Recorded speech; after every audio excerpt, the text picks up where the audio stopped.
இந்த காலை நேரத்தில் இன்று நான் உங்களுக்கு பேச போகிற தலையங்கம், ஆழமான தண்ணீரில் நீங்கள் போடுங்கள், இல்லாற்றி ஆழத்தில் கையை விடுங்கள் என்ற ஒரு தலைப்பில் நான் இன்று உங்களுக்கு பேச போகிறேன். விசேஷமாக நாங்கள் இன்று பேச போகிற வேத பகுதி லூக் 5ஆம் அதிகாரம் 1-11, அதே போல் யோவான் 21:1-14, ரெண்டு கதைகள். விசேஷமாக குழந்தைகளும் இந்த இடத்தில் இருக்கிறது படியினால் இந்த கதைகளின் ஊடாக நாங்கள் பார்க்க போகிறோம் தேவன் எங்களுக்கு பேசுகிற காரியம் என்னவென்று. இந்த நாட்களில் கடைசி கிழமைகளில் ஆண்டவருடைய அற்புதங்களை குறித்து நாங்கள் பார்த்து கொண்டிருக்கிறோம். இயேசு செய்த அற்புதங்களை குறித்து நாங்கள் பார்த்து கொண்டிருக்கிறோம். அந்த அற்புதங்களிலிருந்து ஆண்டவர் எங்களுக்கு எதை பேசுகிறார், எங்கள் வாழ்க்கையில் எப்படிப்பட்ட ஒரு மாற்றத்தை கொண்டு வருகிறார் என்பதை நாங்கள் பார்த்து கொண்டிருக்கிறோம். இந்த இடத்தில் நாங்கள் காணக்கூடியதாக இருக்கிற இந்த ரெண்டு பகுதியிலும் ஒரே விதமான அற்புதங்கள் ரெண்டு செய்யப்படுகிறது. அதாவது அற்புதமாக அவர்களுக்கு பிடிக்க முடியாத ஒரு மீன் தொகையை அவர்கள் பிடிப்பதை எங்களுக்கு காணக்கூடியதாக இருக்கிறது. அதை தான் நாங்கள் இந்த ரெண்டு கதையிலும் பார்க்கக்கூடியதாக இருக்கிறது. ரெண்டு சுவிசேஷ புத்தகங்களில் இது பேசப்பட்டிருக்கிறது இந்த கதை. ஆனால் அந்த கதையின் நாங்கள் எடுத்து பார்த்தால் அது இயேசுவும் பேதுருவுக்கும் இடையில் நடைபெற்ற ஒரு கதை. அதில் பல மீன்கள் காணப்படுகிறது. அதில் பல விஷயங்களை எங்களுக்கு கற்றுக்கொண்டாலும் அந்த கதை முடிவில் அதுக்கு கொடுக்கப்படுகிற பிரதியுத்தரங்கள் வித்தியாசமாக இருக்கிறது. அது ஏன் என்பதை தான் நாங்கள் இன்று பார்க்க போகிறோம். விசேஷமாக லூக் 5ஆம் அதிகாரத்தில் நாங்கள் பேதுரு அவருடைய இயேசுவை பின்பற்ற ஆரம்பித்த நாட்களில் நடந்த ஒரு அற்புதம், லூக் 5ஆம் அதிகாரம். அதே போல் யோவான் 21ஆம் அதிகாரத்தில் வரும் பொழுது பேதுருவின் ஊழிய காலத்தில் கடைசியாக, அதாவது இயேசு மரித்து உயிர்த்தெழுந்த பின்பதாக நடைபெற்ற அதே அற்புதத்தை எங்களுக்கு காணக்கூடியதாக இருக்குது. அப்பொழுது எங்களுக்கு ரெண்டு விதத்தில் இந்த கதையை பார்க்கக்கூடியது. கொண்டு வந்து பேதுரு இயேசுவுக்கு வருவதற்கு முன்பதாக எவ்வாறு அதுக்கு பிரதியுத்தரம் கொடுக்கிறான், இயேசுவுக்கு வந்து இயேசுவோடு இருந்து 3 வருட காலங்களுக்கு பின்பதாக அவன் எவ்வாறு அதுக்கு பிரதியுத்தரம் கொடுக்கிறான் என்பதை எங்களுக்கு காணக்கூடியதாக இருக்கிறது. இந்த காலை நேரத்தில் நான் உங்களுக்கு சொல்ல வேண்டிய விஷயம் இதுதான். நாங்கள் ஆண்டவரிடம் அற்புதங்களை நாடி வருவது ஒரு நல்ல ஒரு விஷயம். ஆண்டவர் எங்கள் வாழ்க்கையில் அற்புதம் செய்வதற்கு அவர் பார்த்து கொண்டிருக்கிறார், காத்து கொண்டிருக்கிறார். அதுக்கு ஒரு ரெண்டு வார்த்தையே இல்லை. அற்புதங்கள் முக்கியமானது. எங்கள் விசுவாச பயணத்தில் அற்புதங்கள் மிகவும் முக்கியமாக இருக்கிறது. ஆனால் இந்த அற்புதங்கள் அந்த அற்புதம் ஆண்டவர் செய்வது அற்புதம் அல்ல, முடிவு. அற்புதத்தோடு ரைட் இப்ப எல்லாம் முடிஞ்சதுன்னு எங்களுக்கு கைவிட முடியாது. அற்புதங்கள் அவர் எங்கள் வாழ்க்கையில் செய்கிற ஒவ்வொரு அற்புதங்களும் ஒரு ஆரம்பமா இருக்கிறது எங்களுடைய ஆவிக்குரிய வாழ்க்கைக்கு. அற்புதம் எங்களுடைய சரீர வாழ்க்கைக்கு ஒரு முடிவா இருந்தாலும், சரீர வாழ்க்கையின் ஒரு பிரச்சனையை தீர்த்தாலும் அது எங்களுடைய ஆவிக்குரிய வாழ்க்கையின் ஒரு ஆரம்பமா இருக்கிறது. இதை நாங்கள் புரிந்து கொள்ள வேண்டும். நீங்கள் அற்புதங்களை பெற்றுக்கொண்டு எனக்கு இப்போ அற்புதம் நடந்துட்டு நீங்க கைவிட்டீங்கண்டா நீங்க ஆண்டவர் செய்ய இருக்கிற மிக முக்கியமான ஒரு நோக்கம், உங்கள் வாழ்க்கையில் செய்ய இருக்கிற நோக்கத்தை நீங்கள் கைவிட்டு விடுவீர்கள். அற்புதங்கள் உங்கள் வாழ்க்கையில் நடைபெறுவதென்றால் அந்த அற்புதம், ஒவ்வொரு அற்புதத்துக்கும் ஆண்டவருக்குள் ஒரு நோக்கம் இருக்கிறது உங்கள் வாழ்க்கையில் செய்து முடிப்பதற்கு. அந்த நோக்கத்தை நாங்கள் பிடித்துக் கொள்ள வேண்டும். அதை தான் இன்றைய நாளில் நான் உங்களுக்கு சொல்ல வருகிறேன். என்னுடைய சிந்தனை இதுதான். அற்புதம் முடிவல்ல, அவை ஆழமான ஒரு அழைப்பின் மெதுவான குரலாய் காணப்படுகிறது. அற்புதம் ஒரு முடிவல்ல, அவை ஆழமான ஒரு அழைப்பின் மெதுவான குரல். மீன்களால் நிரம்பிய ஒரு படகுக்காக இயேசுவை விட்டு விலகாதீர்கள், இயேசுவை கைவிட்டுடாதீங்க. மீன் நிறைஞ்ச ஒரு படகு உங்களுக்கு கிடைஞ்சோன்ன இயேசுவை கைவிட்டுடாதீங்க. ரைட்? மீன்களை கைவிட்டு இயேசுக்கு பின்னால் நீங்கள் போக வேண்டும். அதான் பேதுரு செய்தான். ரைட்? மீனை கண்டோன்னா ரைட் என் அற்புதம் கிடைச்சிச்சு, ஆண்டவரே இப்போ நீங்கள் எனக்கு தேவையில்லை, நான் அற்புதத்துக்கு பின்னால் போகிறோன்னு கைவிட்டுறாதீங்க. அப்போ எல்லாமே போச்சு. ரைட்? மீன்களை கண்ட பிறகு, அற்புதத்தை கண்ட பிறகு, அற்புதம் அல்ல முடிவு, அற்புதத்தை கண்ட பிறகு அற்புதத்தை விட்டு ஆண்டவருக்கு பின்னால், ஆண்டவர் என்ன எனக்கு செய்கிறார், ஆண்டவர் என்ன அழைக்கிறார், ஆண்டவரோட நோக்கம் என்ன என்று ஆண்டவருக்கு பின்னால் போகிற மக்களாக இருக்க வேண்டும். நான் சொல்றது உங்களுக்கு விளங்குது. இந்த காலை நேரத்தில் கண்ண நேரத்தில் நாங்கள் புற பிள்ளை இதுதான். ஆண்டவர் இன்றைக்கு பல மக்கள் ஆண்டவரிடத்தில் வந்து அற்புதங்களை பெற்றுக்கொள்கிறார்கள். ஆண்டவர் அதாவது அற்புதங்கள் செய்தோடனே அவங்க நினைக்கிறாங்க வாழ்க்கையில் முடிஞ்சுது என்றுட்டு போகிறாங்க. சிலாக்கள் அது பிறகு சர்ச்சுக்கு வர்றதும் இல்லை. அது இல்லை ஆண்டவர் அற்புதம் செய்வதின் நோக்கம். ஒவ்வொரு அற்புதத்துக்கு பின்னால் உங்கள் வாழ்க்கையில், உங்கள் ஆவிக்குரிய வாழ்க்கையில் ஆண்டவர் செய்வதற்கு ஒரு தீர்மானித்த ஒரு விஷயம் இருக்கிறது. அந்த தீர்மான விஷயத்துக்குள்ள நாங்கள் காலெடுத்து வைப்பது மிக முக்கியமாக இருக்கிறது. இந்த சிந்தனையை வைத்துக்கொண்டு நாங்கள் முதலாவது லூக் 5ஆம் அதிகாரம் 1-11 நாங்கள் வாசிக்க போகிறோம். லூக் 5:1-11 வாசிப்போம். பின்பு அவர் கெனிசரேத்து கடல் அருகே நின்றபோது திரளான ஜனங்கள் தேவ வசனத்தை கேட்கும்படி அவரிடத்தில் நெருங்கினார்கள். அப்பொழுது கடற்கரையிலே நின்ற 2 படகுகளை கண்டார். மீன் பிடிக்கிறவர்கள் அவைகளை விட்டிறங்கி வலைகளை அலசி கொண்டிருந்தார்கள். அப்பொழுது அந்த படகிலிருந்து ஒன்றில் ஏறினார். அது சீமோனுடையதாய் இருந்தது. அதை கரையிலிருந்து சற்றே தள்ளும்படி அவனை கேட்டுக்கொண்டு அந்த படவில் உட்கார்ந்து ஜனங்களுக்கு போதகம் பண்ணினார். அவர் போதகம் பண்ணி முடிந்த பின்பு சீமோனை நோக்கி, ஆழத்திலே தள்ளி கொண்டு போய் மீன் பிடிக்கும்படி உங்கள் வலைகளை போடுங்கள் என்றார். அதற்கு சீமோன், ஐயரே, இரா முழுவதும் நாங்கள் பிரயாசப்பட்டும் ஒன்றும் அகப்படவில்லை. ஆகிலும் உம்முடைய வார்த்தையின்படியே வலைகளை போடுகிறேன் என்றான். அந்தபடியே அவர்கள் செய்து தங்கள் வலை கிழிந்து போகத்தக்கதாக மிகுதியான மீன்களை பிடித்தார்கள். அப்பொழுது மற்ற படவிலிருந்து கூட்டாளிகள் வந்து தங்களுக்கு உதவி செய்யும்படிக்கு சைகை காட்டினார்கள். அவர்கள் வந்து 2 படவுகள் அமிழத்தக்கதாக நிரப்பினார்கள். சீமோன் பேதுரு அதை கண்டு இயேசுவின் பாதத்தில் விழுந்து, ஆண்டவரே, நான் பாவியான மனுஷன், நீர் என்னை விட்டு போக வேண்டும் என்றான். அவர்கள் திரளான மீன்களை பிடித்ததின் நிமித்தம் அவனுக்கு அவனோடு கூட இருந்த யாருக்கும் பிரமிப்புண்டானபடியால் அப்படி சொன்னான். சீமோனுக்கு கூட்டாளிகள் செபுதேவின் குமாரனாகிய யாக்கோபும் யோவானும் அந்தப்படியே பிரமித்தார்கள். அப்பொழுது இயேசு சீமோனை நோக்கி, பயப்படாதே, இது முதல் நீ மனுஷரை பிடிக்கிறவனாயிருப்பாய் என்றார். அவர்கள் படகுகளை கரையிலே கொண்டு போய் நிறுத்தி எல்லாவற்றையும் விட்டு அவர்களுக்கு பின் சென்றார்கள். கதை நினைவிருக்கா உங்களுக்கு? இந்த கதை நினைவிருக்கா? இயேசு போறார் கடற்கரைக்கு, ஜெனசரேத் என்ற கடற்கரைக்கு செல்லுகிற பொழுது அவர் காண்கிறார் 2 மீனவர்கள் மீன் பிடிச்சு வந்துட்டு படகுகளை வெளியில வச்சுட்டு அவங்க வந்து வலையில கழுவிட்டு இருக்கிறாங்க. ரைட். அது வந்து யோவானும் அவருடைய நண்பர்களான யாரு, யாக்கோபும் மற்றது யாரு, 3 பேர், சன்ஸ் ஆஃப் ஜெபடீஸ்.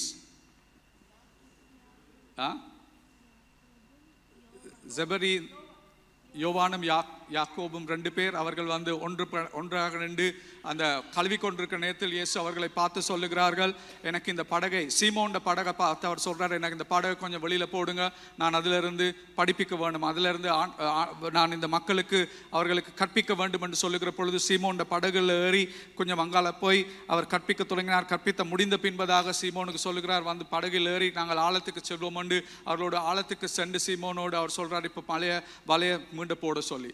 ஆனால் சீமோன் வந்து ஒரு மீன் பிடிக்கிற நபர், அவருக்கு மீன் பிடிப்பதை குறித்து நல்ல ஒரு ஞானம், அவருக்கு நல்ல அனுபவம் இருந்துச்சு. அவர் சொல்லுறார், நாங்கள் முழு ரவும் இந்த மீனை பிடிச்சிருக்கிறோம், எங்களுக்கு ஒன்றுமே பிடிக்க முடியாமல் போயிட்டுது, அதனால உண்மையாகவே நான் இதில் போடுறதுல அர்த்தம் இல்லை, ஆனால் நீங்கள் சொல்கிறபடி அவங்களோட வார்த்தைக்கு நான் கீழ்ப்படைஞ்சு போடுறேன், மீண்டும் வலையை போடுறான்.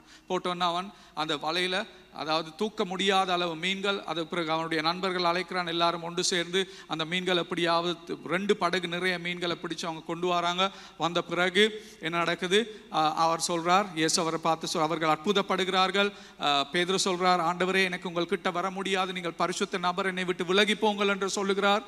அதை ஏன் சொல்கிறார் என்று நாங்கள் பார்ப்போம். அதற்கு பின்பதாக அவர் வந்து பேதுருவை பார்த்து சொல்றார், நீ மீன் பிடிக்கிற நபராக இருந்தால் நான் இப்பொழுது மனிதன் பிடிக்கிறவனா உன்னை மாட்டுவேன். இதுதான் முதலாவது கதை. 2வது கதை யோவான் 21 அதிகாரம் 1-14. யோவான் 21 1-16. இது வந்து இயேசு மரித்து உயிர்த்தெழுந்த பின்பதாக, அதாவது பேதுரு, இதே சீமோன் தான் அவனுடைய ஊழியத்தின் கடைசியில், இது ஊழியம் ஆரம்பிப்பதற்கு முன்பதாக நடந்த கதை தான் லூக்கா 5ஆம் கதை. இது வந்து ஊழியத்தில் அவன் இப்ப இயேசு 3 வருடம் அவர்களோடு இருந்து அவர்களை விட்டு போவதற்கு முன்பதாக 3 வருடத்துக்கு பின்பதாக நடந்த கதை. பாப்போம் யோவான் 21:1-14 நடக்குதுன்னு. இவைகளுக்கு பின்பு இயேசு திபேரியா கடற்கரையில் மறுபடியும் சீஷர்களுக்கு தம்மை வெளிப்படுத்தினார். வெளிப்படுத்தின விவரமானது, சீமோன் பேதுருவும் திதிமு எனப்பட்ட தோமாவும் கலிலேயா நாட்டிலுள்ள கானா ஊராகிய நாத்தான்வேலும் செபுதேவின் குமாரரும் அவருடைய சீஷரில் வேறு 2 பேரும் கூடியிருக்கும் போது சீமோன் பேதுரு மற்றவர்களை நோக்கி, மீன் பிடிக்கப் போகிறேன் என்றான். அதற்கு அவர்கள், நாங்களும் உம்முடனே கூட வருகிறோம் என்றார்கள். அவர்கள் புறப்பட்டு போய் உடனே படவேறினார்கள்.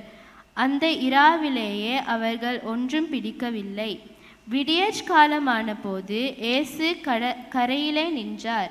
அவரை இயேசு என்று சீஷர்கள் அறியாதிருந்தார்கள். இயேசு அவர்களை நோக்கி, பிள்ளைகளே, புசிக்கிறதற்கு ஏதாகிலும் உங்களிடத்தில் உண்டா என்றார். அதற்கு அவர்கள், ஒன்றுமில்லை என்றார்கள். அப்பொழுது அவர், நீங்கள் படகுகளுக்கு வலது புறமாக வலையை போடுங்கள், அப்பொழுது உங்களுக்கு அகப்படும் என்றார். அப்படியே அவர்கள் போட்டு திரளான மீன்கள் அகப்பட்டதினால் அதை இழுக்க மாட்டாதிருந்தார்கள். ஆதலால் இயேசுவுக்கு அன்பாயிருந்த சீஷன் பேதுருவை பார்த்து, அவர் கர்த்தர் என்றான். அவர் கர்த்தர் என்று சீமோன் பேதுரு கேட்டவுடனே தான் வஸ்திரமில்லாதவனாய் இருந்தபடியினால் தன் மேற்சட்டையை கட்டிக்கொண்டு கடலிலே குதித்தான். மற்ற சீஷர்கள் கரைக்கு ஏறக்குறைய 200 முழ தூரத்தில் இருந்தபடியினால் படவில் இருந்து கொண்டு மீன்கள் உள்ள வலையை இழுத்து கொண்டு வந்தார்கள்.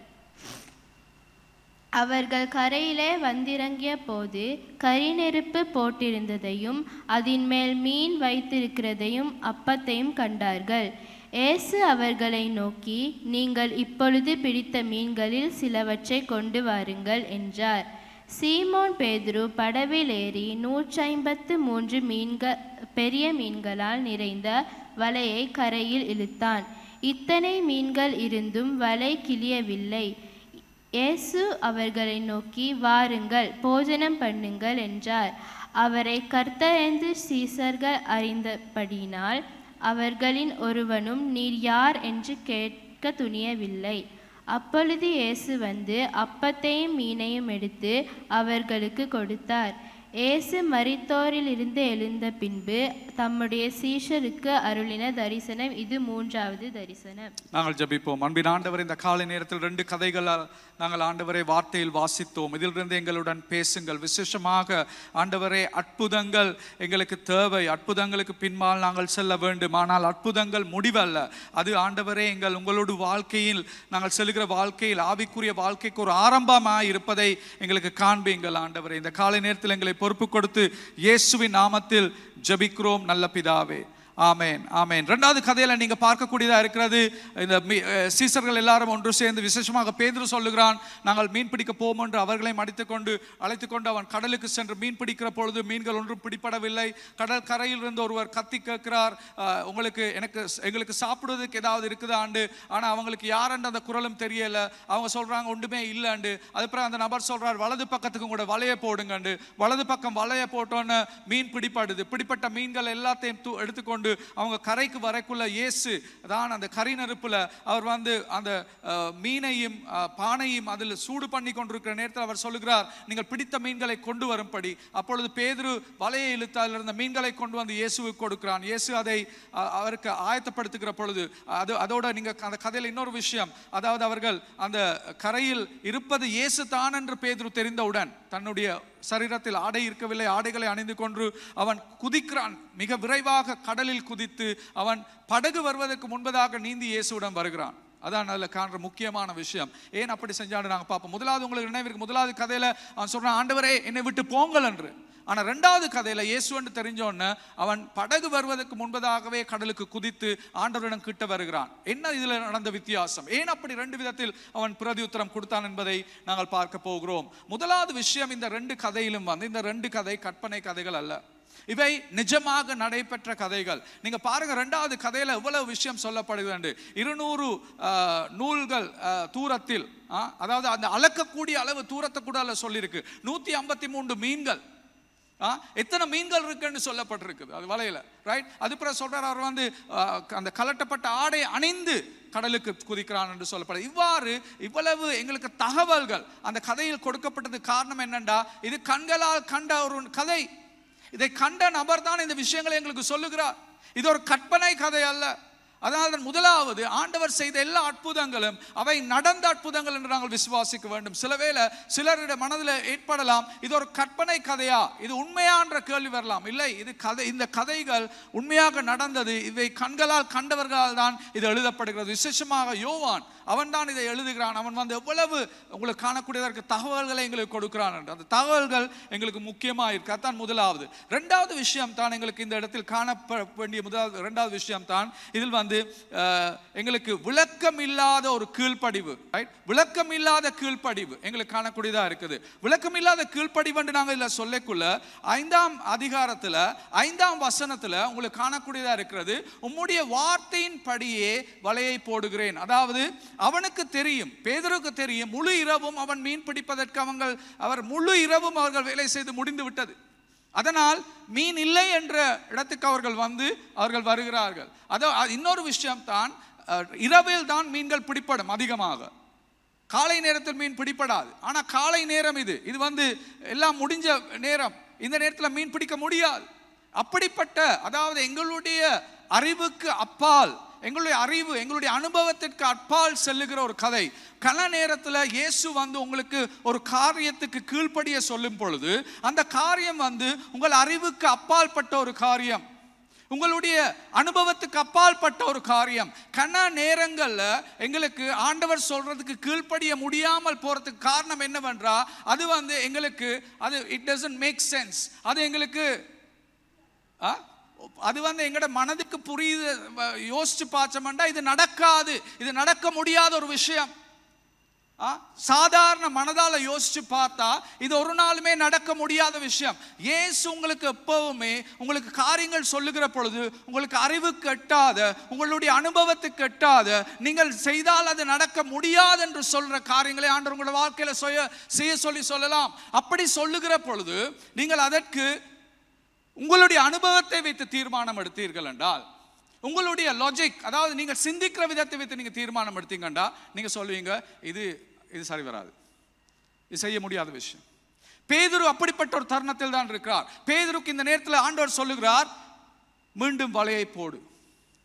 பேதுரு அந்த நேரத்தில் அவனுடைய அனுபவத்தை வச்சு அவனுக்கு சொல்லி இருக்கலாம், ஆண்டவரே உங்களுக்கு மீன் பிடிக்கிற ஊழியம் வேலையை பற்றி உங்களுக்கு தெரியாது, நீங்க நல்ல ஒரு டீச்சராக இருக்கலாம், உங்களுக்கு ஆண்டோட வார்த்தை தெரியலாம், உங்களுக்கு இதெல்லாம் நல்லா தெரியலாம் ஆண்டவரே, ஆனால் மீன் பிடிக்கிற வேலை எனக்கு சொல்லித்தர வரவேணா ஆண்டவரே, அது எனக்கு தெரியும். நான் வந்து இது எத்தனையோ வருஷமா என் அப்பாட்ட வந்து கற்றுக்கொண்டு தொடர்ந்து செஞ்சு கொண்டு வர்ற ஒரு வேலை, இதெல்லாம் நீங்கள் எனக்கு சொல்லித்தர தேவையில்லை ஆண்டவரே. இந்த வேலையில் எனக்கு நல்ல அனுபவம் இருக்குது, இந்த வேலை எனக்கு தெரியும் எப்படி செய்யறதுண்டு. ஒரு நாளுமே காலை நேரத்தில் மீன் பிடிக்கிறதே இல்லை, ராவில மட்டும்தான் மீன் பிடிக்கிறது. நாங்கள் இந்த முழு ராத்திரி எங்களுக்கு தெரியும் இந்த கடல் எங்கே மீன் இருக்குண்டு, அந்தந்த இடங்களில் போய் நாங்கள் வலையை வீசிட்டோம், எல்லா இடத்துலையும் வீசி நாங்கள் பார்த்துட்டோம், அது ஒரு இடத்துலையுமே மீன்கள் இல்லை. அப்படியேண்டா நீங்கள் சொன்னா போல மீன் பிடிக்க போகிறது இல்லை. அதனால் ஆண்டவரே கோவிக்க வேணாம், நீங்கள் என் நண்பர் தான், ஆனால் நீங்கள் சொல்கிறது சரி வர்ற விஷயம் இல்லை. அதனால் சும்மா எங்களை இன்னும் நாங்கள் ஏற்கனவே கலைஞ்சு போயிருக்கிறோம், இன்னும் எங்களை கலக்க வச்சிடாதீங்க, அதனால் நாங்கள் நீங்கள் சொல்கிறது மட்டும் எங்களுக்கு செய்ய இயலாதுன்னு சொல்லல பேதுரு. வாழ்க்கையில் இந்த வாழ்க்கையில் ஆண்டவர் எங்களுக்கு ஒரு அற்புதத்தை செய்யறதுக்கு இருக்கிற ஒரு தடை இதுதான். பல நேரங்களில் ஆண்டவர் ஒரு அற்புதம் உங்களோட வாழ்க்கைக்கு செய்யும் பொழுது அவர் உங்களுக்கு உங்களோட அறிவுக்கு எட்டாத, நீங்கள் வந்து அதாவது லாஜிக், அதாவது நாங்கள் சொல்லுவோம் என்ன, தர்க்க ரீதியாக நடைபெற முடியாத விஷயங்களை ஆண்டவர் உங்களுக்கு செய்ய சொல்லுவார். செய்ய சொல்லும் பொழுது அதற்கு நீங்கள் கீழ்ப்படுகிறீர்களா? கேள்வி இதுதான். இயேசு உங்களுக்கு நான் இல்லை போட்டிருக்கிறேன், அந்த விஷயத்தை நான் போட்டிருக்கிறேன், என்னது, இயேசுக்கு கீழ்ப்படுகிறோமா அல்லது அவரது ஆலோசனை மட்டும் ஏற்றுக்கொள்கிறோமா? இயேசுவுக்கு கீழ்ப்படுகிறோமா அல்லது அவருடைய ஆலோசனை மட்டும் ஏற்றுக்கொள்கிறோமா? இயேசு அவருடைய ஆலோசனைகள் எல்லாம் நல்லா இருக்குது, ஆனால் அவர் கீழ்ப்படிய சொல்லக்குள்ள அது எனக்கு சாத்தியமா இருந்தா மாத்திரம்தான் நான் கீழ்ப்படிவன், அது எனக்கு ஒரு நன்மையை கொடுக்க வேண்டாதான் நான் கீழ்ப்படிவன், அது எனக்கு லாபத்தை கொடுக்க வேண்டாதான் நான் கீழ்ப்படிவன், இதுக்கு நான் கீழ்ப்படிஞ்சா நட்டம் வந்துடுமே, எனக்கு கீழ்ப்படி இயலாது. அப்படி ஏண்டா கிறிஸ்தவர்கள் நான் சொல்ற நல்லா கேட்டுக்கொள்ளுங்க, உங்களோட கண்களுக்கு நட்டம் ஏற்படும் என்ற விதத்தில் ஆண்டவர் உங்களுக்கு கீழ்ப்படிய சொல்வார். அது ஆண்டவர் உங்களுடைய விசுவாசத்தை பார்க்கிற நேரங்கள், அந்த நேரங்கள்ல நீங்க இது எனக்கு நட்டம் ஏற்படும் என்று நீங்க கீழ்ப்படியா விட்டால் ஆண்டவருடைய பெரிய ஆசீர்வாதத்தை உங்கள் வாழ்க்கையில் நீங்கள் இல்லாமல் ஆக்கி கொள்ளுகிறீர்கள். கொஞ்சம் யோசிச்சு பாருங்க. பேதுரு அன்றைக்கு இந்த இயேசு சொன்னதை கேட்காமல், அவன் கீழ்ப்படியாமல் அந்த வலையை போடாவிட்டிருந்தால் அவன் வாழ்க்கையில் அவன் இயேசு யார் என்பதை கண்டிருப்பானா? இயேசுவின் ஒரு சீசராக மாறி இருப்பானா? யோசிச்சு பாருங்க. பல நேரங்கள் எங்களோட வாழ்க்கையில நாங்க இவ்வாறான சந்தர்ப்பங்களை கைவிட்டு இருக்கிறோம். அதுக்கு காரணம் என்னண்டா, நாங்க அவரை கீழ்ப்படிய இல்லை. ஆண்டவர் சொல்றது ஒரு நாளுமே எங்களோட மனதுக்கு அது வந்து ஒரு எங்களோட சிந்தனையால சிந்தித்து பார்த்தா அது சரியான விஷயமா இருக்காது. அது எங்களுக்கு எங்களோட சிந்தனையின்படி யோசிச்சு பார்த்தா இது செய்ய வேண்டிய விஷயமா இருக்காது. ரைட். 2004ஆம் ஆண்டுல நான் உங்களுக்கு சொன்னேன், 2003ஆம் ஆண்டுல நான் வேலை செய்து கொண்டிருக்கிற நேரத்தில் எனக்கு என் வாழ்க்கையில் நான் கனவு கண்ட எனக்கு வேலை கிடைச்ச பொழுது, அமெரிக்கன் டாலர்ஸ்ல பே பண்ற ஒரு வேலை கிடைச்ச பொழுது இலங்கையில், ரைட். எனக்கு அப்படிப்பட்ட ஒரு இடத்துல கொடுத்து அந்த நாட்களில் $2000, 2004ஆம் ஆண்டுல $2000, ரைட், என்ற சம்பளம் எனக்கு கொடுத்து அவங்க என்ன அழைச்ச பொழுது, இங்கால ஒரு கால் ஒன்று வருது என்ற சர்ச்சில் இருந்து. அவங்க சொல்றாங்க, எங்களோட தலைமை போதர் நினைக்கிறார், நீங்க இந்த நாட்கள்ல 1 வருஷத்துக்கு ஊழியத்துக்கு கூட வாழ்க்கையை ஒப்பு கொடுக்கணும். 1 வருஷத்துக்கு, ரைட். இவ்வளவு காலம் நான் என் கனவுல இருந்ததே அந்த மாதிரி ஒரு வேலைக்கு போறதுக்கு, ரைட். அந்த கனவு வேலை கையில கிடைக்கக்குள்ள இங்கால பக்கம் ஒரு போதர் எனக்கு சொல்றாரு, 1 வருஷத்துக்கு எல்லாத்தையும் விட்டுட்டு ஊழியத்துக்கு வர சொல்லி. பாஸ்டர் திஷான் தான் அதை எனக்கு மெசேஜை கொடுத்தது. அறிவுக்கு ஏத்த விதத்துல இது நான் யோசிச்சேன்டா, எந்த மனதால நான் அதை யோசிச்சிருந்தேன்டா, அன்றைக்கு என் மனதால நான் யோசிச்சு பார்த்திருந்தேன்டா, ஆண்டவரே என் வாழ்க்கையில எனக்கு நான் எதை கனவு கண்டேனோ அந்த கனவு என் கைகளில் இருக்கிறது. இங்கால நீங்க சொல்றீங்க இதை விட்டுட்டு ஒரு வருடத்துக்கு ஊழியத்துக்கு வருது. நான் ஊழியமே என் தலையில இல்லை. அப்படி இருக்கிற நாட்கள் நான் ஏன் இந்த வாழ்க்கையை விட்டுட்டு 1 வருஷம் நான் ஊழியத்துக்கு வர வேணும்? 1 வருஷம் ஏன் நான் மிஷன் ஊழியத்துக்கு போகணும்? அப்படி நான் ஒருத்தருக்கும் சொல்லவும் இல்லை, நான் வர்றேன்னு யாருக்குமே சொல்லல. சர்ச்சில் 3 தரம் காலிங் கொடுத்தாங்க, நான் ஒரு காலினுக்கு முன்னால போகல. அப்ப நான் இந்த வாழ்க்கையை விட்டு நான் போகணும். நான் உடனே கால் வந்தோடனே பாஸ்டர் நிரோஷன் தான் கால் பண்ணார். அந்த கிட்டல அவர் இங்கே ப்ரீச் பண்ணார். அவர் தான் கால் பண்ணார். அவர் சொன்ன, பாஸ்டர் கோவைக்கு வேணாம், என் கனவு வேலை என் கைகளில் கொண்டிருக்குது, எனக்கு இதுக்கு வர முடியாது. பாஸ்டர் சொன்னார், பிரச்சனை இல்லை. பாஸ்டர் டிஷான் உங்களுக்கு சொன்னார் கேட்க சொல்லி, நான் உங்கள்ட்ட கேட்டேன், உங்களுக்கு முடியாட்டி அது பிரச்சனை இல்லை. அவர் எனக்கு குற்றம் போடவும் இல்லை, ஒன்றும் இல்லை. அவர் சொன்னார் பிரச்சனை இல்லைன்னு விட்டுட்டார். ஒரு கிழமை நான் ஜெபிக்கிற நேரம் என் மனதில் ஒரு பெரிய போராட்டம். ஆண்டவர் என்னோட பேச தொடங்கினார். ஆண்டவர் எனக்கு காண்பிக்க தொடங்கினார். ஆண்டவர் எனக்கு சொல்ல தொடங்கினார், நான் உன் வாழ்க்கையில் செய்கிற விஷயம், உன்னை எங்கேருந்து நான் எடுத்தேன், எப்படி உன்னை கொண்டு வந்திருக்கிறேன், இந்த காரியங்களை காட்ட தொடங்கினார்.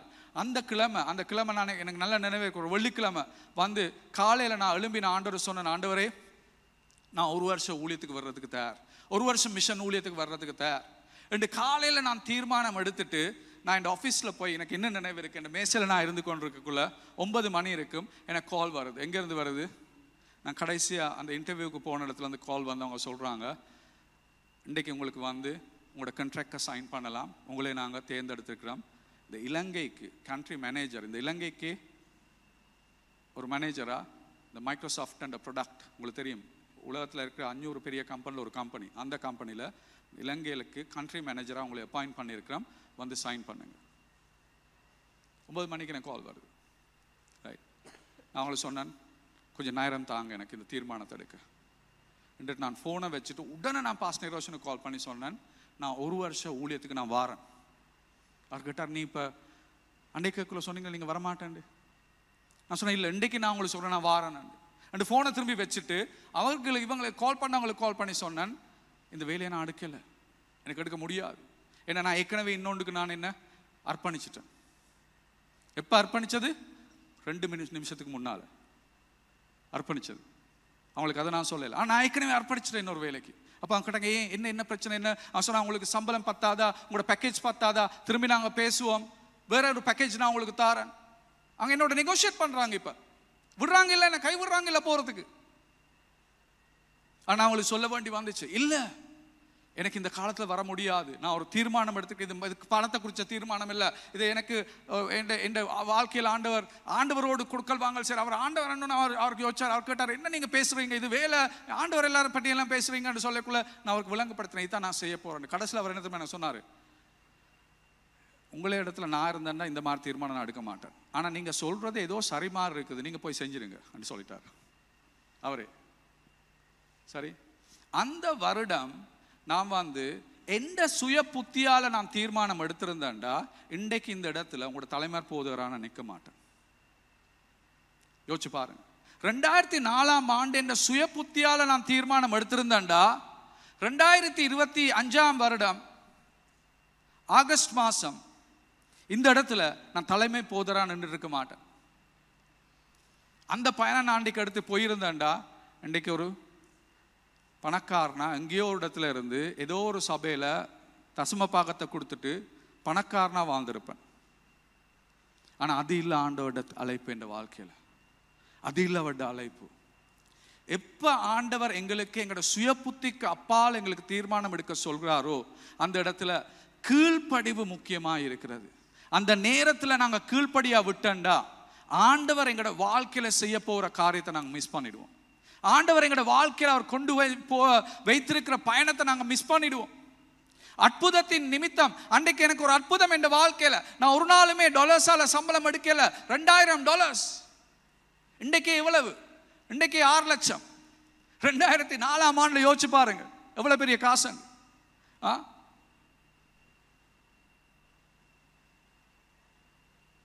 அன்றைக்கு எனக்கு அது பெரிய ஒரு புதினம், ஒரு அற்புதம். என்ற வாழ்க்கையில் நான் ஒரு ஏழையான குடும்பத்தில் வந்த நபர், பணத்தோடு நான் வரையில, கஷ்டப்பட்டு வந்த நபர்.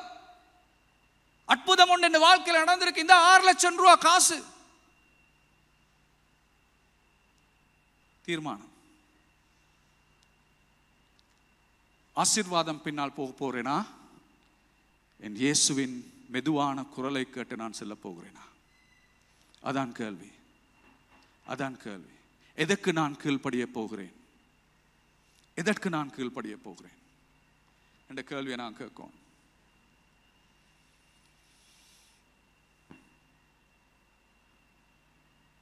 நாங்கள் இயேசுவை கீழ்ப்படிவது எங்களுக்கு எல்லாமே விளங்கின பிறகு இல்லை. அவர் சொல்ற எல்லாத்தையும் விளங்கின பிறகு நாங்கள் அவரை கீழ்ப்படிற இல்லை. எங்களுக்கு அவர் சொல்றது அது புரியாமல் இருந்தாலும், அது ஒரு அர்த்தத்தை கொடுக்காட்டிலும் நாங்கள் கீழ்ப்படுகிறது. ரைட்? அவருடைய ஆசீர்வாதத்தை பெற்ற பின்பதாக நாங்கள் கீழ்ப்படிவதல்ல, நாங்கள் கீழ்ப்படிந்த பின்புதான் அவருடைய ஆசீர்வாதத்தை எங்களுக்கு பெற்றுக்கொள்ள முடியும். அன்று பணத்தால் பெற முடியாத ஆசீர்வாதம் இன்றைய நாளிலும் இந்த காலையில் நான் எழும்பின பொழுது கூட, ஆண்டவரே உங்களுக்கு சோஸ்திரம், ஆண்டவரே நீர் அழைத்த அழைப்புக்கு சோஸ்திரம், என்னை இன்று வைத்திருக்கிற நாளுக்கு சோஸ்திரம், என்னை பாவிக்கிற விதத்துக்கு சோஸ்திரம். ஏன் இன்று என் வாழ்க்கை எப்படிப்படி ஒரு அர்த்தத்தை கொண்டு வந்திருக்கிற என்பது எனக்கு நன்றாக தெரியும். அந்த பணத்தினால் அந்த அர்த்தத்தை கொண்டு வர முடியாது. I'm living with purpose. நான் இன்று ஒரு நோக்கத்தோடு வாழ்ந்து கொண்டிருக்கிறேன். பணத்தினால் எங்களோட வாழ்க்கைக்கு நோக்கம் கொடுக்க முடியாது. இந்த உலகத்தில் இருக்கிற காரியங்களால் எங்களோட வாழ்க்கைக்கு நோக்கம் கொடுக்க முடியாது. வாலிபர்கள், நான் சொல்றதை நல்லா கேட்டுக்கொள்ளுங்க. ஆண்டவர் உங்களிடம் பேசிக்கொண்டிருக்கிறார். அன்று பேதுரு, யோவான், யாக்கோப் எல்லாருமே அவர்கள் 18 வயசுக்கு கீழ்ப்பட்டவர்களாக இருந்தார்கள். அவர்கள் ஆண்டோடைய குரலை கேட்டு, அவர்களுக்கு அந்த நேரத்தில் அர்த்தம் அவர்களுக்கு விளங்கவில்லை. இயேசு அவர் சொல்லுகிறார், நான் உன்னை மீன் பிடிக்கிறவனாக இருக்கிற உன்னை மனிதர் பிடிக்கிறவர்களாய் மாற்றுகிறேன் என்று சொல்லுகிற பொழுது எல்லாவற்றையும் கைவிட்டு போகிற அளவுக்கு அவர்கள் ஏன் அவர்கள் தீர்மானித்தார்கள்? அன்றைக்கு அவங்களுக்கு புரிஞ்சிருக்குமா அவர் சொன்னது? அவங்களுக்கு தெரியுமா அவங்க சொன்னது என்னன்னு? ஒன்றுமே அவங்களுக்கு விளங்க இல்லை. ஆனா அவங்க புரியும் வரைக்கும் பார்த்துட்டு இருக்கல, விளங்கும் வரைக்கும் பார்த்துட்டு இருக்கல, எல்லாத்தையும் விட்டுட்டு போயிட்டாங்க. அதான் அவங்களோட வாழ்க்கை. இன்றைக்கும் நாங்கள் அவங்களோட வாழ்க்கையை குறித்து பேசிட்டு இருக்கிறோம்.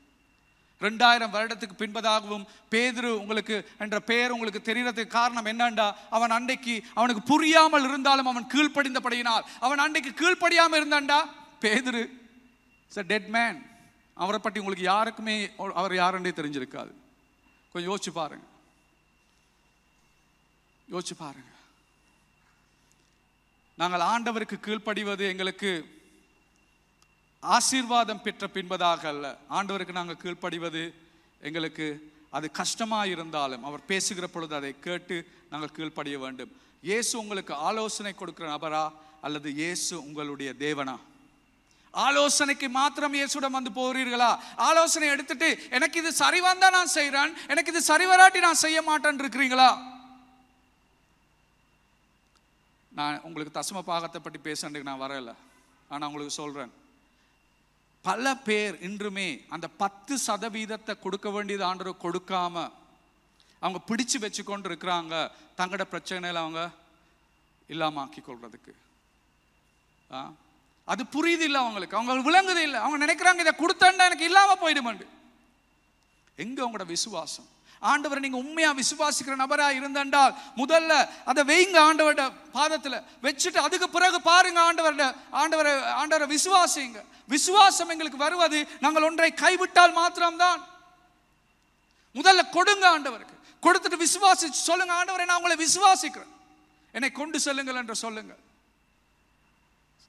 ஆண்டவரை விசுவாசிக்கிறதுக்கு நாங்கள் எங்கட விஷயங்களை நாங்கள் கைவிட வேண்டும். கைவிடுவது முக்கியமாக இருக்கிறது. அடுத்த விஷயம் நான் உங்களுக்கு காட்ட விரும்புகிறேன் என்னண்டா, ஒரே அற்புதம் ஆனால் அதை 2 விதமான மாறுபட்ட பேதுருவை எங்களுக்கு காணக்கூடியதாக இருக்கிறது. ரைட்? ஒரே அற்புதம் ஆனால் பேதுரு மாறி இருக்கிறான் 2 நிலையும். லூக் 5ஆம் அதிகாரத்திலும் லூக் 21ஆம் அதிகாரத்திலும் இருப்பது பேதுரு தான். ஆனால் அவன் பிரதியுத்தம் கொடுக்கிறது 2 விதத்தில். முதலாவது பாருங்கள், ஒரே பிரச்சனை, மீன்கள் கிடைக்கவில்லை, ஒரே பிரச்சனை, 2 அற்புதத்திலும் ஒரே பிரச்சனை தான். ரைட்? அதே பாருங்க. அடுத்தது அதே கட்டளை இயேசு சொல்லுகிறார், போடுங்க அங்கால பக்கத்தில் ஆழத்துக்கு போடுங்க, அதே கட்டளை. ரைட்? மீண்டும் முயற்சித்து பார் என்ற கட்டளை. அதே பலன், அற்புதமான அறுவடை, நினைக்க முடியாத அளவு மீன்கள் பிடிக்கப்பட்டது. அதே மனிதர் பேதுரு தான் இந்த 2ஐயும் அந்த அற்புதத்தையும் செய்கிறான். இந்த 2 அற்புதத்திலும் பேதுரு தான் இருக்கிறான். ஆனால் பேதுரு 2 இடத்தில் பிரதியுத்தம் கொடுத்தது வித்தியாசமாக இருக்கிறது. லூக் 5ஆம் அதிகாரம் 8ஆம் வசனத்தில் அவன் சொல்லுகிறான், ஆண்டவரே என்னை விட்டு போங்கள், நான் ஒரு பாவி. யோவான் 21ஆம் அதிகாரத்தில் 7ஆம் வசனத்தில் இயேசு என்று அவனிடம் சொல்லுகிற பொழுது பேதுரு தண்ணீரில் குதித்து இயேசு அந்த படகு கரைக்கு வருவதற்கு முன்பதாகவே தான் நீந்தி இயேசுடன் கிட்ட வருகிறான். முதல்ல சொல்றான், என்னை விட்டு விலகி போங்க, கிட்ட வந்துடாதீங்க, நான் பாவி. 2வது அற்புதம் நடந்த உடனே அந்த படகு கரைக்கு வருவதற்கு முன்பதாகவே குதித்து மிக விரைவாக நீந்தி இயேசுடன் கிட்ட போகிறான். என்னண்டு அவன் வாழ்க்கை மாறினது. ஒன்றுல அவன் சொல்றான் விட்டு விடுவோங்க, மற்றதில் அவன் இயேசுவுக்கு கிட்ட நெருங்குறான். என்ன காரணம்? என்ன நடந்தது? லூக் 5ஆம் அதிகாரத்தில் எங்களுக்கு காணக்கூடியதாக இருக்கிறது. அவன் ஒரு பாவியாய் அவன் இயேசுவிடம் வருகிற பொழுது இயேசுவின் பரிசுத்தத்தை அவன் கண்டு, அந்த பரிசுத்தத்தை காண்கிற பொழுது, இயேசு எவ்வளவு பரிசுத்தமானவர் என்றதை காண்கிற பொழுது அவன் எவ்வளவு பாவி என்பதை அவனுக்கு காணக்கூடியதாக இருக்கிறது. ஒரு தேவனிடம் நாங்கள் கிட்டி நெருங்கிற பொழுது, தேவனின் பரிசுத்தத்தை காண்கிற பொழுது அது எங்கள் பாவத்தை எங்களுக்கு காண்பிக்கிறது. அதான் முதல்ல நடக்குது. இயேசுவை கிட்ட நெருங்கிற பொழுது அவன் பாவி என்பதை கண்டு சொல்லுகிறான், என்னை விட்டு விலகுங்கள் என்று. ஆனால் யோவான் 21ஆம் அதிகாரத்தில் அவன் ஆண்டவருடைய கிருபையை காண்கிறான். ஆண்டவருடைய கிருபையை கண்டு இந்த நேரம் வரைக்குள்ள யோவான் 21ல பேதுருவாண்டு 3 தடவை இயேசுவை அவன் புறக்கணித்திருக்கிறான், மறுதளித்திருக்கிறான். எவ்வளவோ பாவங்களை செஞ்சிட்டான். ஆனா அவ்வளவு பாவம் செய்திருந்தாலும் 21ஆம் அதிகாரத்தில் யோவான் 21ல பேதுரு என்ன செய்யறான்டா, பாவத்தோடே இயேசுடன் ஓடி வருகிறான். ஏன்? இயேசுவின் கிருபையை அவன் கண்டிருக்கிறான். இயேசுவின் கிருபையை அவன் கண்டிருக்கிறான். அடுத்ததாக நான் உங்களுக்கு சொல்ல காண்பிக்க விரும்புகிற காரியம்தான் விஷயம் விசேஷமாக right the terror of holiness. அந்த பரிசுத்தம் ஆண்டவருடைய பரிசுத்தம் எங்களுக்கு ஒரு பயத்தை கொண்டு வருகிறது. நீங்கள் ஆண்டவருடைய வார்த்தையை எடுத்து பார்த்தால் ஆண்டவரை கிட்ட நெருங்கின எல்லோருமே, உங்களுக்கு நினைவிருக்கும் மோசேயு அந்த நெருப்பு பந்தியை கண்டு ஆண்டவரிடம் கிட்ட நெருங்கும் பொழுது ஆண்டவர் சொல்கிறார், இது பரிசுத்த இடம், உன்னுடைய பாதணிகளை கலட்டு, கிட்டே வா. அவன் பயத்தோடு ஆண்டவரை நெருங்கி செல்லுகிறான். எசாயா 6ஆம் அதிகாரத்தில் அவன் சொல்றான், நான் ஆண்டவரை கிட்டி செல்லுகிற போது, ஐயோ என்னை நான் ஒரு பாவியே என்று அவன் கத்துகிறான். என்னை நான் இல்லாமல் போய்விடுவேன் என்று பயப்படுகிறான்.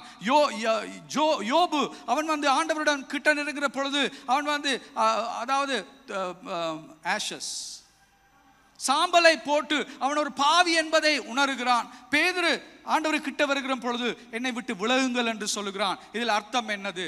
ஆண்டவருடைய பரிசுத்தம், ஆண்டவருடைய பரிசுத்தம். ஆனால் நாங்கள் பரிசுத்தம் இல்லாதவர்கள்.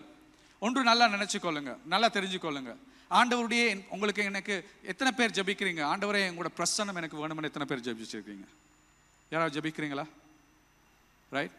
உங்களோட பிரசன்னம் வேண்டுமென்று ஜபிக்க பிறகு யோசிச்சு பாருங்க, என்னோட பிரசன்னம் வேண்டுமென்று ஜபிச்ச பிறகு நீங்க அவரை கிட்ட நெருங்குறக்குள்ள என்ன நடக்குது? என்ன நடக்குது? அவர் உங்களோட இருதயத்தில் இருக்கிற பாவங்களை காண்பிக்க ஆரம்பிப்பார். உங்களுக்கு இது தெரியாது, ஆனா அதுதான் நடக்குது. நீங்க கிட்ட நெருங்கணும் சொன்னா, அவருக்கு கிட்ட போகணும் சொன்னா, அதாவது வெளிச்சத்துக்குள்ள செல்ல செல்ல இருள், உங்கள் வாழ்க்கையில் இருக்கிற இருள் இல்லாமல் போகுது. உங்களுடைய பாவங்களை அவர் காண்பிக்க ஆரம்பிக்கிறார். அப்பொழுது நீங்க என்ன செய்றீங்க? பாவத்தை கண்டோன்ன ஆண்டவரை விட்டு ஓடி போறீங்க. ஆண்டவரே எனக்கு நீங்க வேணாம், எனக்கு கிட்ட கூட வர இயலாது. நான் சொல்றேன் சரியா? எப்ப நீங்க ஜெபிக்க ஆரம்பிச்சீங்களோ, ஆண்டவரே எனக்கு உங்களோட பிரசன்னம் வேணும், உங்களை கிட்டி நெருங்க வேணும் என்று நீங்க ஜெபிச்சதுக்கு ஆண்டவர் பதில் கொடுக்கிற விதம் என்ன தெரியுமா? அவர் உங்களுடைய இருளை அவர் வெளிச்சத்துக்கு கொண்டு வருவார். உங்கள் வாழ்க்கையில் இருக்கிற பாவங்களை கொண்டு வருவார். உங்களுக்கு கூட காட்ட முடியாட்டி யாராவது ஒரு ஆளை போட்டு உங்களோட வாழ்க்கையில் இருக்கிற பாவத்தை வெளியில கொண்டு வருவார். அது பிறகு பாஸ்டர் சர்ச்சுக்கு நான் வரமாட்டேன், அந்த சிஸ்டர் இப்படி சொல்லிட்டாங்க, அந்த பிரதர் அப்படி சொல்லிட்டாங்க, அவர் அப்படி கதைக்கிறார், இவர் இப்படி கதைக்கிறார். ஒருத்தருக்கும் பிள்ளை சொல்ல வேணாம். இது உங்களோட ஜெபத்துக்கு பதில். நீங்க தானே ஜெபிச்சு கேட்டீங்க, ஆண்டவரே எனக்கு உங்ககிட்ட நெருங்கணும்.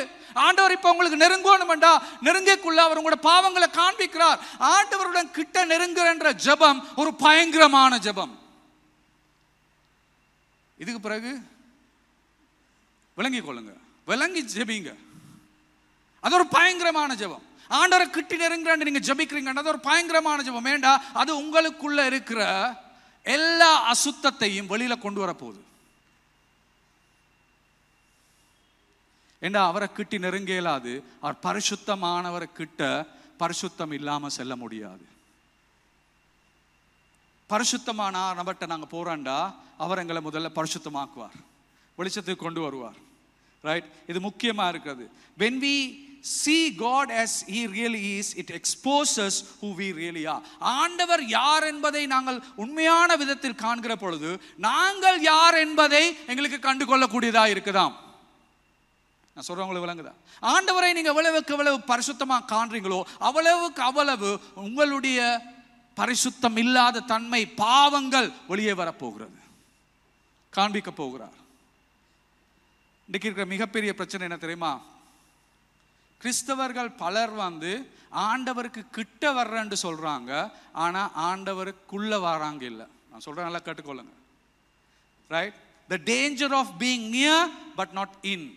அவங்க பயங்கரமான விஷயம் என்னண்டா, ஆண்டவருக்கு கிட்ட வர நாங்க தயார், ஆனா இயேசுவுக்குள் வருவதற்கு என்னால் முடியாது. கதை ஒன்று சொல்லவா? மாத்தா மரியா நினைவு இருக்குதா? மாத்தா மரியாதை நினைவு இருக்குதா? ரைட். ஒரு ஆள் ஆண்டவர்கிட்ட கிட்ட வரணும்னு ஆசைப்படுறா. யார் அது? மாத்தா. ஆண்டவருக்குள் வரணும்னு ஆசைப்படுறது யாரு? மரியா. மாத்தா சொல்றா, எனக்கு ஆண்டவர் கிட்ட வரணும். கிட்ட வர்றதுக்கு மாத்தா என்ன செய்யறா? நீங்களும் நானும் செய்யற விஷயம் தான். ஒவ்வொரு ஞாயிற்றுக்கிழமையும் சபைக்கு வாரணும். ஆண்டவரே, முதல் கிழமை மட்டும் நான் நிக்கல, மற்ற 3 கிழமையும் நான் வாரேன். ரைட். அது மாத்திரம் இல்ல, ஆண்டவரே நான் உங்களோட வார்த்தையை ஒரு நாள் காலையில வாசிக்கிறேன். ஆண்டவரே, ஊழியத்துக்கு வாலண்டியரா கூப்பிட்டு இருக்காங்க. ஆண்டவரே நான் சேர்ந்துடுறேன். ஆண்டவரே ஊழிய வாலண்டியருக்கு நான் செய்யறேன். ஆண்டவரே அங்க போக சொல்றாங்க, நான் போயிட்டு வரேன். ஆண்டவரே இங்க செய்ய சொல்றாங்க, நான் செய்யறேன். ஆண்டவரே எல்லாமே நான் செய்ய தயார். ஏன் எல்லாத்தையும் நான் செய்யறேன்? ஏன் செய்யறேன்? ஆண்டவர்கிட்ட கிட்ட வாரதுக்கு, ஆண்டவருக்கு உள்ளுக்கு போறதுக்கு இல்ல, ஆண்டவர்கிட்ட கிட்ட வாரதுக்கு. அப்படிப்பட்ட ஆக்கள்ல இருக்கிற குணாதிசயம் என்னன்னு தெரியுமா? அவங்க எல்லாமே செய்வாங்க, சந்தோஷம் இல்லை. எல்லாமே செய்வாங்க, ஆண்டவருக்கு எல்லா ஊழியமும் செய்வாங்க, ஆனா சந்தோஷம் இல்லை. எந்த நேரமும் மற்றவங்களை பற்றி பிள்ளை கண்டுபிடிச்சிட்டு இருப்பாங்க. பாருங்க பாஸ்டர் இவர் இப்படி சொல்லிட்டாரு, பாருங்க பாஸ்டர் இவர் இப்படி செஞ்சிட்டாரு, நான் ஊழியம் செஞ்சுட்டு இருக்கக்குள்ள அவர் வந்து என்ன முறைச்சு பார்த்துட்டு போறாரு, எனக்கு பேசிட்டு போறாரு, அதை செஞ்சுட்டு போறாரு, இதை செஞ்சுட்டு போறாரு. சந்தோஷம் இல்லை. ஏன் கிட்ட நெருங்க ஆசைப்படுற ஆட்களுக்கு வந்து சமயம், அது ஒரு சமயம், சமயத்தின் படி அவர்கள் வந்து காரியங்களுக்கு கீழ்ப்படிந்தாலும் ஒரு சமயம் சந்தோஷத்தை கொண்டு வர மாட்டாது. ஆனால் இயேசு உங்களையும் என்னையும் அழைத்தது சமயத்துக்கு அல்ல. இயேசு உங்களையும் என்னையும் அழைத்தது ஒரு ஆழ்ந்த உறவுக்கு. அவருக்கு வேணும் அவருக்குள் வருவதற்கு. நாங்கள் அவருக்குள் செல்ல வேண்டும். மரியாள் நினைவிருக்கா? வீட்டில் இருந்துட்டு சமைக்கிறா. யாருக்கு சமைக்கிறா? இயேசு வந்துட்டாரு, அவருக்கு நல்லா சமைச்சு போடணும். எங்கட அம்மாமார் மாதிரி தான், ரைட்? அவருக்கு நல்லா சமைச்சு போடணும். இயேசு வந்துட்டார், அவருக்கு நல்லா சமைச்சு போடணும், ரைட்? அப்ப இயேசு இருக்கட்டும், நான் போய் சமைக்கிறேன். ரெண்டு சமையல் அறையில போய் சமைச்சிட்டு இருக்கிறா. ஆனா மரியாள் வந்து என்ன சொல்றா? எனக்கு உங்களுக்கு சமைச்செல்லாம் போட தேவையில்லை ஆண்டவரே, எனக்கு உங்களோட பாதம் போதும், உங்களோட பாதத்துல நான் இருந்துடுறேன் ஆண்டவரே, உங்களோட பாதம் தான் எனக்கு வேணும், நீங்க தான் எனக்கு வேணும், வேற ஒண்ணுமே எனக்கு வேணாம் என்று மரியாள் என்ன செய்யறாள்? இயேசுவோட பாதத்துல உட்கார்ந்துட்டு இருக்கிறா. சமய சடங்குல செய்யற நபர் என்ன செய்யறாரு பாருங்க. பாருங்க ஆண்டவர், என் தங்கச்சிய நான் இவ்வளவு கஷ்டப்பட்டு சமைச்சிட்டு இருக்கிறேன் இந்த குசினில உங்களுக்கா, கொஞ்சம் கூட கரசனை இல்லாம உங்களோட பாதத்துல இருந்து சோம்பேறி மாதிரி, சோம்பேறி தான் அவள், எப்பவுமே ஒரு சோம்பேறி தான் அவள். பாருங்க, சோம்பேறி மாதிரி உங்களோட காலில் இருந்துட்டு உங்களை பார்த்துட்டு இருக்கிறா. சொல்லுங்க ஆண்டவர், அவளுக்கு வந்து ஏதாவது செய்ய சொல்லி சொல்லுங்க, எனக்கு கொஞ்சம் வந்து தேங்காவது.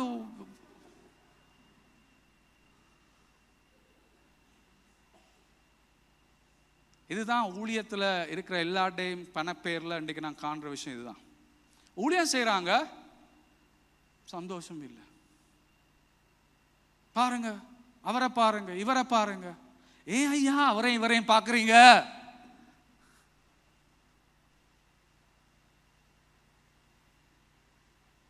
ஆண்டவருக்குள் இருக்கிறவர்கள் எப்பொழுதும் சந்தோஷமானவர்கள். மரியாள் அதுல இருந்துட்டு அவ அடுத்த பக்கத்தால பேசல. பாருங்க என் அக்காவை, அவ ஒண்ணுமே சொல்லல. அவளுக்கு ஒரு சந்தோஷம், தேவ பிரசன்னம் அவளுக்கு சந்தோஷம். தேவ பிரசன்னம் தான் அவளை நிரப்புகிற விஷயம். அவளுக்கு அந்த நேரத்தில் எல்லாத்தையும் மறந்து, உலகத்தை மறந்து அவள் தேவனோடு உட்கார்ந்து கொண்டிருக்கிறாள்.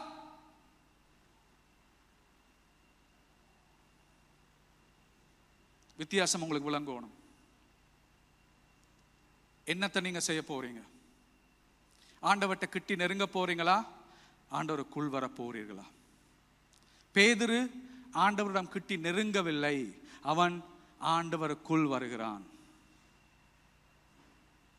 பேதுரு ஆண்டவரை கிட்டு நெருங்கவில்லை, அவர் ஆண்டவருக்குள் வருகிறான்.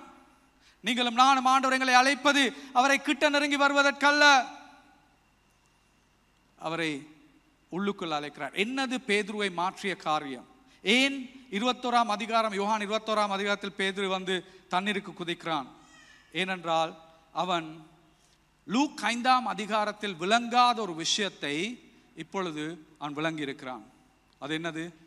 இயேசு வந்தது பாவிகளை நியாயம் தீர்ப்பதற்கல்ல, பாவிகளை கண்டெம், என்னது குற்றம் சொல்வதற்கல்ல, குற்றம் சாட்டுவதற்கல்ல. ஆண்டவர் இயேசு வந்தது பாவிகளை பார்த்து அவர்களை குற்றம் சாட்டுவதற்கல்ல, அவர்களை பாவத்திலிருந்து வெளியே கொண்டு வருவதற்கு.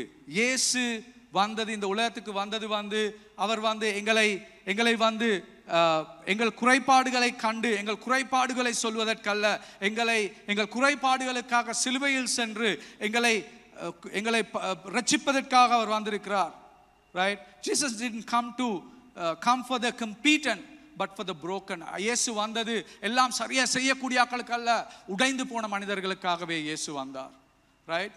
Jesus didn't show Peter his sin, he showed him grace. இயேசு வந்து பேதுருக்கு அவனுடைய பாவத்தை மாத்திரம் காண்பித்துட்டு நீ இப்ப பாவத்தோட இதம் செஞ்சு கொண்டு சொல்லல. அவர் பாவத்தை காண்பித்த அதே இயேசு அவனுக்கு கிருபையை காண்பிக்கிறார்.